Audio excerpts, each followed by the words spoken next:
Pertanyaan pertama, bagaimana cara kiat supaya istiqomah dalam menjalankan perintah-perintah Allah menurut sunnah Rasulullah? Antum nyuruh anak ngulang dari awal.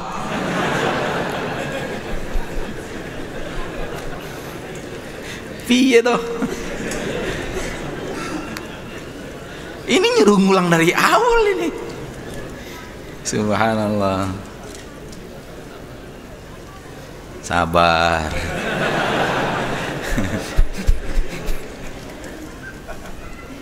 Caranya gampang. Dulu memang nggak bisa, suruh anak ngulang dari awal itu nggak bisa. Sekarang udah bisa. Tuh ada rekaman tuh. Tuh minta rekamannya. Ada di radio kita ada rekamannya, insya Allah di kawan-kawan kita ada rekamannya, insya Allah Taala. Itu antum suruh ulang anak 1000 kali anak siap. Ya, baik, itu bukan pertanyaan, sengaja. Berikutnya, semoga Allah memberikan istiqamah kepada Ustadz dan kita semua. Amin. Amin. Ya Rabbal Alamin. Jazakallah khair atas doanya. Doakan kita juga untuk bisa istiqamah. Saya selalu berpikir dan kasihan kepada saudara yang masih jauh dari tuntunan Nabi SAW. Bagaimana nasib mereka yang diusir dari telaga Rasul? Pikirkan diri kita lebih baik daripada mikirin orang. Kita juga belum tentu selamat. Kan sudah kita katakan tadi. Emang kalau antum mikirin orang, kasihan sama orang, antum udah yakin selamat? Kita berusaha selamat, berusaha mengajak orang lain agar sama-sama selamat, agar mudah-mudahan sama-sama selamat. Bukan kita yakin kita telah selamat, kita kasihan sama orang yang nggak selamat-selamat gitu. Hati-hati. Jebakan setan sangat halus di sini. Kita nggak yakin bahwa kita bisa sampai di haud itu, nggak yakin. Artinya tidak memastikan, tidak yakin di sini adalah tidak memastikan bahwa kita sudah pasti akan sampai ke sana, sudah pasti akan minum dari telaga Rasulullah SAW yang airnya lebih putih daripada susu, kemudian lebih manis daripada madu, yang tidak bisa kita pastikan kita pasti ada di sana dan minum, tidak bisa, karena itu gaib di sisi Allah. Soal ibadah kita diterima atau tidak diterima kita tidak tahu. Namun memang kita berharap. Maka kalau kita sibuk memikirkan bagaimana orang lain, nasihat kita, jadikan sibuk orang lain itu sibuk ke diri kita, sehingga kita lebih semangat lagi, lebih semangat lagi, lebih semangat lagi, dan doakan saudara-saudara kita itu. Wallahu a'lam. Ustaz, kenapa kajian di TV Roja selalu membahas syirik dan bid'ah? Kenapa tidak lebih fokus ajak orang untuk sholat ke masjid? Masya Allah. Akhi, saudaraku, saya mau tanya, dulu para nabi dan rasul yang pertama kali mereka dakwakan apa? Tauhid, dan menjauhkan dari kesyirikan. Allah berfirman, "Wa ma arsalna min rasulin illa nuhi ilaihi annahu la ilaha illa ana fa'budun." Tidaklah kami utus seorang rasul pun kecuali kami wahyukan kepadanya, tidak ada ilah yang berhak disembah kecuali aku, maka sembahlah aku. Tuh lihat, para nabi, para rasul pertama kali mendakwahkan tauhid dan syirik. Kenapa tauhid dan syirik dulu, Pak? Kenapa enggak yang lain dulu? Karena itu pertama pondasi amal. Amal tidak akan diterima tanpa ini, akhi. Para ulama mengatakan syarat diterimanya amal dua. Yang pertama apa? Ikhlas. Yang kedua apa? Sesuai dengan contoh Rasulullah, tuntunan Rasulullah sallallahu alaihi wasallam. Kebalikan ikhlas apa? Syirik. Dan kebalikan ittiba sunnah Rasulullah apa? Bid'ah. Bagaimana amal kita akan diterima selama ternyata kita berbuat syirik? Bagaimana amal kita diterima ternyata tidak sesuai dengan tuntunan Rasulullah sallallahu alaihi wasallam? Yang kedua, akhi, tanpa tauhid dan tanpa memahami tauhid tidak akan timbul kekuatan untuk beramal, akhi. Tidak akan timbul. Kenapa kita beramal? Karena kita yakin adanya Allah. Kenapa kita beramal? Karena kita mengharapkan pahala Allah. Kenapa kita beramal? Karena kita yakin Allah satu-satunya zat yang saya sembah. Ketika kita hanya menyembah Allah saja, mentauhidkan Allah saja, muncullah cinta kita kepada Allah, muncul takut kita kepada Allah, muncul berharap kita kepada Allah. Cinta itulah yang menjadi motor penggerak amal. Takut itulah yang menjadi rem dalam hidup kita dari perbuatan berbagai macam maksiat. Harapan itulah yang menyebabkan kita mau berjalan ke masjid, karena ada harapan yang besar kepada Allah dan kehidupan akhirat. Dia pun berjalan kaki ke masjid karena dia yakin bahwa satu-satunya zat yang dia sembah hanyalah Allah, maka dia pun mau sujud kepada Allah. Karena dia yakin Allah yang memberikan rezeki kepada dirinya, karena dia yakin Allah memberikan manfaat dan mudarat, memberikan pahala dan siksa. Itulah yang memotivasi dia untuk beramal, ya akhi. Makanya pernah saya sebutkan perkataan Aisyah radhiyallahu anha adalah yang pertama kali turun dari ayat-ayat Al-Quran tentang surga dan neraka, tentang akidah. Kalaulah yang pertama kali turun, jangan tinggalkan zina, mungkin kami tidak akan meninggalkan perzinahan. Karena akidah belum terbentuk di hati, rasa cinta belum bersemi di dada, rasa takut belum menghunjam di hati seorang hamba, sehingga akhirnya malas dia beramal, kurang dia beramal. Maka dari itulah saudaraku, kenapa sih Roja ini ya sering membahas tentang tauhid, tentang syirik, tentang bid'ah, tentang ya meluruskan amal. Karena itulah memang Pak, dakwah salafiyah, dakwah para sahabat tegak di atas tasfiyah dan tarbiyah. Apa itu tasfiyah? Tasfiyah itu membersihkan dari berbagai macam kotoran dan penyimpangan. Dan tarbiyah, apa itu? Mentarbiyah manusia di atas akidah yang sahih. Penting sekali ya akhi. Sebab kekalahan umat Islam kenapa? Di perang Uhud kaum muslimin kenapa kalah? Karena pasukan pemanah tidak mau menaati Rasul. Disuruh oleh Rasulullah jangan turun, menang maupun kalah, turun. Akhirnya kalah.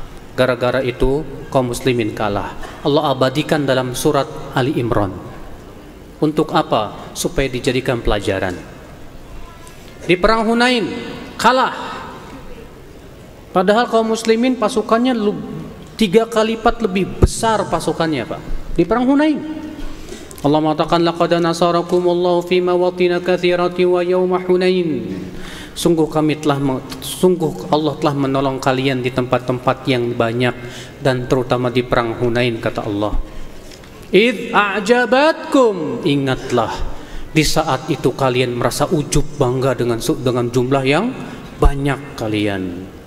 Apa yang terjadi? Falam tughni ankum, ternyata jumlah yang banyak itu tidak ada manfaatnya untuk kalian. Wadaqat 'alaikumul ardu bima rahubat, maka bumi yang luas menjadi sempit untuk kalian. Thumma wallaitun mudbirin, kalian pun lari tunggang langgang. Perhatikan Pak, hanya karena bangga dengan jumlah yang banyak kalah. Di perang Uhud, coba dengarkan Pak. Di perang Uhud kaum muslimin kalah karena syirik? Bukan. Tapi karena menyelesaikan perintah. Bagaimana kalau ternyata syirik? Subhanallah. Maka dari itulah saudaraku, kesyirikan, kebid'ahan, kemaksiatan itu sebab hinanya kaum muslimin. Allah juga berfirman menyebutkan, ya akhal Islam, azani Allah wa iyyakum, ya, tentang janji Allah untuk orang-orang yang beriman dalam surat An-Nur ayat 55. Wa'adallahu alladhina amanu minkum wa amilus salihat la yastakhlifannahum fil ardi kama istakhlafa alladhina min qablihim wa la yumakkinanna lahum dinahum alladhi irtada lahum wa la yubaddilannahum min ba'di khawfihim amna ya'budunani la yusyrikuna bi syai'atu. Allah berjanji kepada siapa? Kepada orang yang beriman dan beramal soleh. Apa janjinya? Allah akan berikan kepada kalian khilafah di muka bumi, sebagaimana Allah berikan khilafah kepada orang-orang sebelum kalian, sebelum mereka. Dan Allah akan kokohkan agama kalian di muka bumi ini, dan Allah akan gantikan rasa takut dengan rasa aman. Kapan? Ya'budunani, di saat mereka hanya beribadah kepadaku saja, la yusyrikuna bi syai'a, dan tidak mempersekutukan Allah sedikit pun juga. Mas, dengerin Mas, ini ayat penting dipahami Mas. Ternyata janji Allah, khilafah itu sudah janji Allah. Tapi Allah berikan buat siapa Mas? Buat orang yang hanya beribadah kepada Allah saja, menjauhkan apa? Kesyirikan. Maka dari itulah saudara-saudaraku sekalian, dakwah kepada tauhid itu adalah seagung-agungnya dakwah. Keadilan yang paling adil adalah tauhid, dan kezoliman yang paling zolim adalah apa? Syirik. Tidak ada dosa yang lebih besar dari kesyirikan, ya akhi. Maka itulah yang harus kita selalu dakwahkan kepada manusia. Wallahu a'lam. Ada pertanyaan aneh. Karena pertanyaan aneh kita tidak jawab, kita bacakan saja pertanyaannya. Cuman kita bacakan untuk yang lain mengambil pelajaran. Kok ada ya orang nanya aneh begini gitu lah. Pertanyaan untuk Ustadz Maududi, apa pendapat Ustadz terhadap Ustadz Badrul Salam? Pertanyaan untuk Ustadz Badrul Salam, apa pendapat Ustadz terhadap Ustadz Maududi? Lucu kan? Lucu. Subhanallah. Kok bisa ada orang pikirannya bisa buat pertanyaan aneh gitu ya? Ulama mengatakan al-halu yughni 'anil kalam. Keadaan cukup dan tak perlu lagi ngomong. Keadaan sudah begini, udah cukup, tak perlu ngomong. Kalau ana tidak setuju dengan dakwah saudara ana Ustadz Badrul Salam, nggak mungkin kita duduk bareng. Demikian juga sebaliknya. Maka al-hal yughni 'anil jawab, yughni 'anil kalam. Keadaan sudah cukup. Baik, berikutnya adalah Ustadz tadi mengatakan bahwa sholat tahiyatul masjid itu sunnah muakkadah. Ini Ustadz Badrul sebenarnya, tapi nggak apa-apa, dan harus dilaksanakan walaupun khutbah tengah berlangsung. Tapi Ustadz, ana pernah juga dengar jika khutbah tengah berlangsung kita tidak perlu melaksanakan sholat tahiyatul masjid, dikarenakan mendengar khutbah itu wajib, sedangkan sholat sunat tahiyatul masjid sunnat. Jadi yang mana yang betul Ustadz? Jika khutbah berlangsung dan kita sholat tahiyatul masjid terlambat karena ada urusan, atau kita tidak perlu sholat tahiyatul masjid dikarenakan tadi mendengar khutbah Jumat itu hukumnya wajib? Kira-kira tadi Ustadz Badrul membawakan pendapat dia atau membawakan perintah Rasul?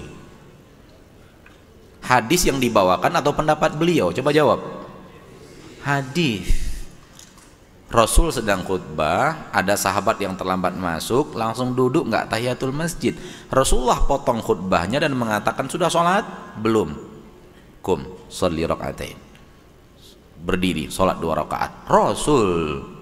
Sekarang antum belajar sama seorang ustadz, kata ustadz itu enggak, dengar khutbah hukumnya wajib, sholat tahiyatul masjid hukumnya sunnat, yang wajib lebih dahulu daripada yang sunnat. Masuk masjid duduk, yang satu sunnah Rasul, yang satu bid'ah. Walaupun terlihat ilmiah dan dibungkus dengan pemahaman ilmiah. Mal fiqhu nasbuka lil khilafi safahatan baina qaulir rasuli wa baina qauli faqihi. Bukanlah fikih itu engkau membuat perbedaan pendapat antara keputusan Rasul dengan keputusan seorang ahli fikih. Itu bukan khilaf. Yang satu sunnah, yang satu hidayah, yaitu perkataan Rasul dan perbuatan Rasul. Yang satu bid'ah, yang satu sesat yang menyelisihi perkataan Rasul.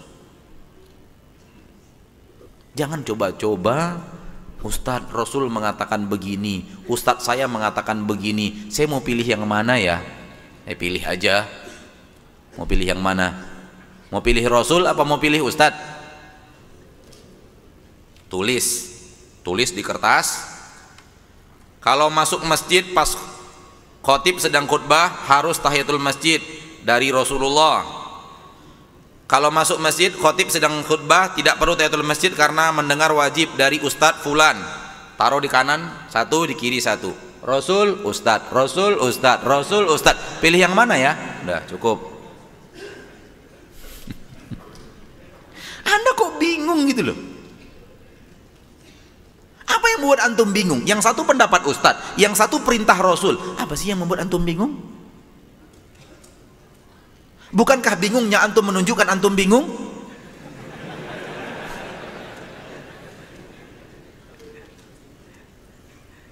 Harusnya sudah datang mentari kebenaran. Ada dalil tegas dalam masalah ini, pendapat manusia buang.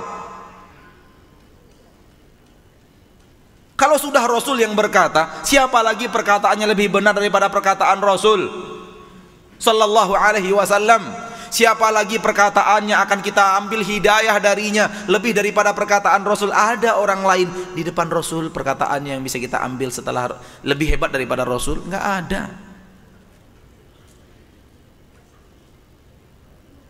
Harusnya ketika Anda sampai kepada bahasan ini, harusnya tadi ya, kepada saudara kita yang bertanya atau yang semisal dengannya, ketika sampai kepada bahasan tadi, antum selama ini memahami kata Ustadz antum begini. Ternyata tadi ada hadis dibacakan.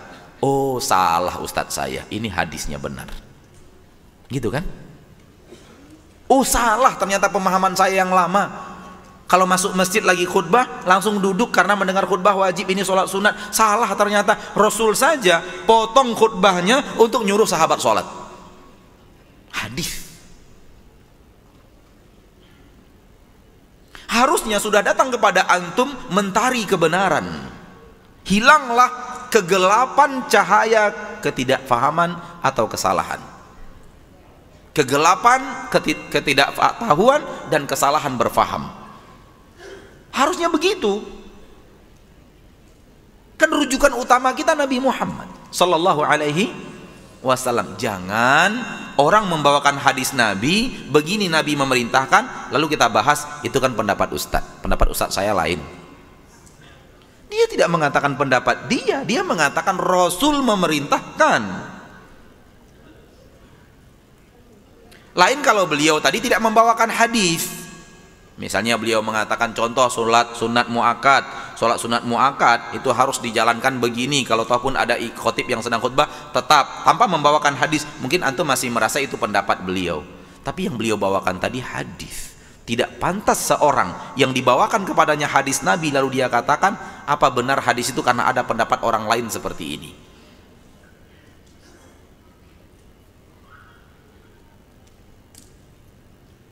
Seorang ulama besar, Sufyan Ats-Tsauri, ahli hadis, membacakan hadis Nabi Sallallahu Alaihi Wasallam tentang haji.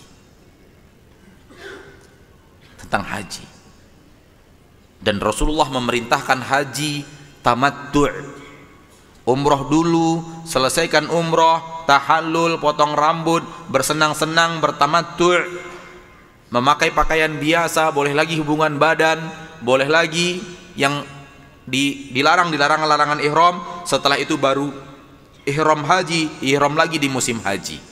Ketika musim haji datang tanggal 8 Zulhijjah, Rasulullah perintahkan itu. Dibacakan hadisnya. Setelah selesai dibacakan hadis, ada muridnya yang bertanya, saya mendengar pendapat Abu Bakar dan Umar, kata mereka lebih baik haji ifrad, yaitu dari tempat kita awal berangkat ke Mekah langsung haji, niat haji ifrad, nggak pakai umroh dulu, nggak pakai tamattu' bersenang-senang. Mendengar muridnya membawakan pendapat Abu Bakar dan Umar, Imam Sufyan Ats-Tsauri, seorang ulama tabi'in, terdiam dan terlihat wajahnya menahan amarah. Tidak tahan mendengarkan muridnya yang memperantukkan antara perkataan Abu Bakar dan Umar dengan perkataan Rasul. Tadi perkataan Abu Bakar dan Umar tidak yang tadi? Enggak ya? Enggak. Jauh derajatnya lebih di bawah Abu Bakar dan Umar. Tapi enggak benar gitu loh. Kita, ini perkataan Rasul, ini perkataan manusia, lalu kita masih tanyakan yang mana sih yang benar? Ini perkataan Abu Bakar, ini perkataan Rasul. Enggak pantas. Apalagi yang bukan Rasul, apalagi yang bukan Abu Bakar, afwan. Terlepas dari pembahasan panjang tentang mana yang afdol, ifrad atau tamattu', itu bahasanya panjang dalam kitab-kitab fikih tentang masalah haji. Namun yang sekarang ingin dibahas adalah sikap seorang murid mengadu-ngadu antara perkataan Rasul dengan perkataan seorang manusia yang bukan Rasul, walau Abu Bakar dan Umar. Tidakkah pantas kita mengatakan, itu kan Abu Bakar yang mengatakan, saya lebih mengambil pendapat Rasul saya. Kenapa sudah hilang ini dari dada kita? Sehingga kita ragukan perkataan Rasul karena perkataan Ustadz. Berhati-hatilah saudaraku. Berhati-hatilah. Ini menunjukkan afwan, sekali lagi afwan, sekali lagi afwan. Ana mengatakan apa adanya supaya kita sadar semuanya. Ini menunjukkan lemahnya kita berpegang teguh dengan sunnah. Sehingga perkataan seorang manusia bisa kita mulai meragukan perintah Rasulullah SAW. Ya akhi, berhati-hati dalam masalah ini. Bagaimana menurut Ustadz seorang yang mengikuti kajian ini tapi tidak izin kepada orang tuanya dan berbohong? Dosa. Berbohong dia dosa. Nggak boleh. Mencari ketaatan tidak boleh pakai maksiat. Camkan baik-baik. Mencari ibadah harus pakai ibadah. Mencari ibadah tidak boleh pakai maksiat. Tidak boleh berbohong kepada orang tua dengan alasan kan tujuan akhirnya baik, ingin kajian. Nggak boleh. Haram. Durhaka kita kepada orang tua kita. Dan tidak akan pernah ada seorang ustadz yang berpegang teguh dengan sunnah menghalalkan berbohongnya antum kepada orang tua antum. Antum telah membohongi orang yang paling berjasa dalam hidup antum setelah Rasulullah SAW dan para sahabat. Pulang dari pengajian ini minta maaf. Maaf ayah, ibu saya bohong, ustadz marah tadi di majelis. Udah nggak apa-apa. Kambing hitamkan saya karena saya hitam memang. Nggak boleh ya akhi. Nggak berkah nanti kajian antum ini yang antum hadiri karena orang tua antum tidak ikhlas dan tidak ridho. Mungkin antum tadi disuruh ini, suruh itu, nggak mau karena ingin ikut kajian, berbohong. Nggak boleh. Ini kita harapkan berkah. Ridho Allah fi ridhol walid. Ridho Allah pada ridho orang tua. Wa sukhtullah fi sukhtil walid. Murka Allah pada murka orang tua. Di mana antum letakkan hadis ini?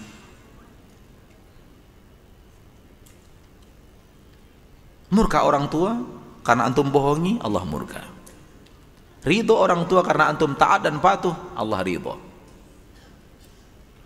Maka berhati-hatilah. Ibadah tidak boleh dicari dengan jalan maksiat. Al-ghayatu la tubarrirul wasilah. Orientasi tidak boleh menghalalkan cara. Wallahu a'lam. Ustadz, apa hukumnya bagi suami yang bersifat emosi, mengeluarkan ucapan yang sangat sakit bagi istrinya, memukul, menghina, mencaci, memaki? Tolong beri solusi bagi istri. Yang nyari suami yang begini siapa dulu? Yang nyari siapa nih? Kalau orang tuanya yang nyari, jarang orang tua salah cari nih. Karena orang tua pengalaman hidupnya hebat.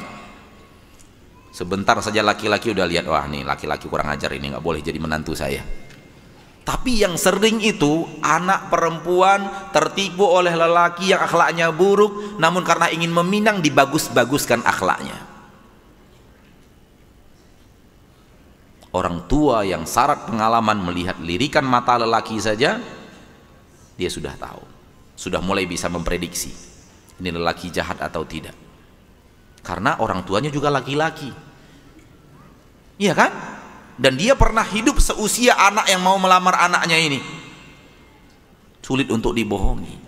Adapun perempuan, minim pengalaman, cari suami sendiri, nyarinya masih mending di masjid. Ini enggak, pas karaokean.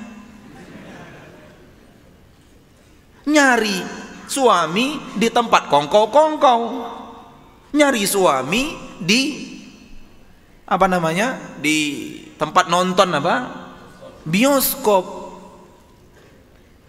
Sedangkan nyari suami di pengajian saja masih kadang-kadang salah. Nyari suami di kolam renang,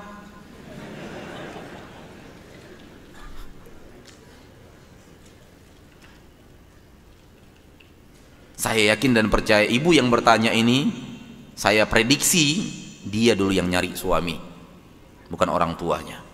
Oleh karena itu, kenapa agama kita menyuruh kita orang tua yang cari suami untuk anak perempuan? Kata wanita sekarang, Allah zaman Siti Nurbaya. Kita katakan, Allah selamat menderita. Perempuan itu gampang ditipu, angkat sedikit teler. Oleh karena itu lelaki sekarang punya 1 semester untuk memuji perempuan, ngambil mata kuliah 1 semester untuk memuji perempuan. Banyak gudang-gudang kata-kata pujiannya, tapi semua itu hanya ilmu menjerat. Setelah itu dia pun menjerit.